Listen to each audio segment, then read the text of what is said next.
we are going to cut his hair in a blended Eurohawk. So I showed you before how to shave the sides and then cut the Eurohawk, which is basically a mohawk all the way down.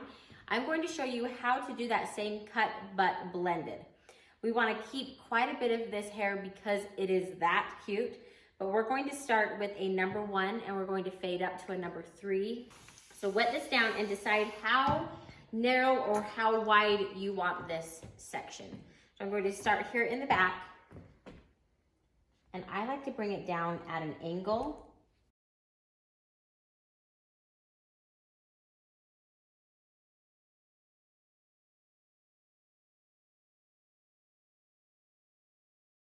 Once you have this all parted, honestly, this will probably take you the longest time because you want to make sure it's not going to be too wide or too thin. So part that out, keep this top section wet so it will just stay over. This is where you're going to want to use your left hand. You want to put that left hand and hold that hair out of the way. I'm going to start with the number 1 on my clippers, and then I'm going to put this lever all the way up and go up just a little bit above the ear. Okay, so can you see how I'm kind of following this line? Now, right here on the bottom, I like to take this all the way short and blend that up. Then you're going to want to move your lever down and go up just a little bit more. Now, can you see how I'm rocking the clippers away from the head? Change your guard up to a number 2. Move your lever.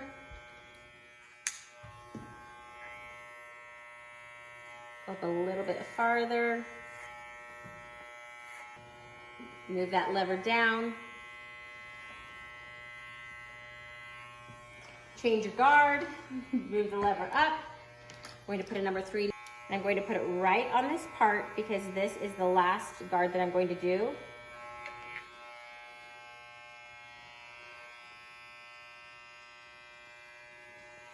Now match everything on this other side. So once the sides are done, now we're going to work at the top. So if you can just imagine the angle that everything's going to be at.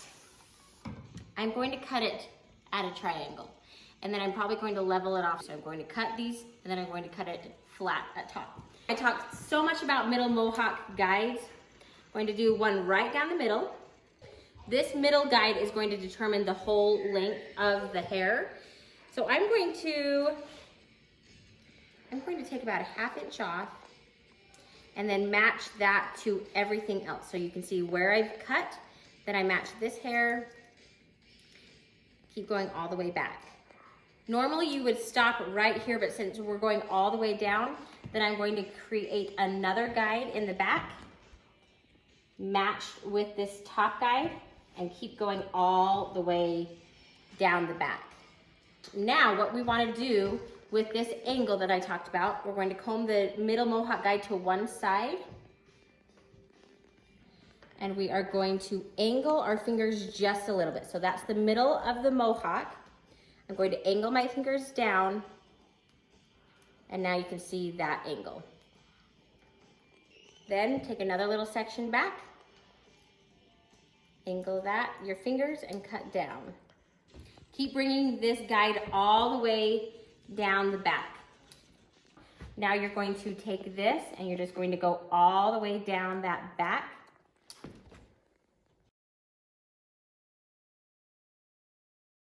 Once this side is finished, then you come around and you do this other side, making the same angle on this side. Now he's got a pretty massive cowlick right here. So I'm actually going to take this part a little bit shorter. It's going to be a little bit shorter than the other side, but when it sticks up, it's going to look like it's the same. After you've done the whole bulk of the cutting, then you want to go back through. See how I missed that whole section? Then you want to go back through and just double check your work right there on the edges. So the bulk of the cutting is down. Now you just want to come through and you want to pull your fingers up through the hair and make sure that you're even on both sides. The last thing we need to do are the bangs. So pull these out to the unicorn horn angle. You can either cut them straight or you can cut them in jagged and just make little sections. So will layer all the bangs. Last thing before we do the outline, we want to take our texturing shears. Now if this ridge has any lines in it, you want to use your scissors. Put your scissors through and put the teeth on the bottom, and then just make a few little snips and help blend that together a little bit more. Is the outline. Now on a wiggly little boy, use your left hand and be quick. Right in front of the ear, make sure you're pulling that ear out of the way and bending it around so there's no way you'll nick them. And then use this left hand to control their head where you need it to go.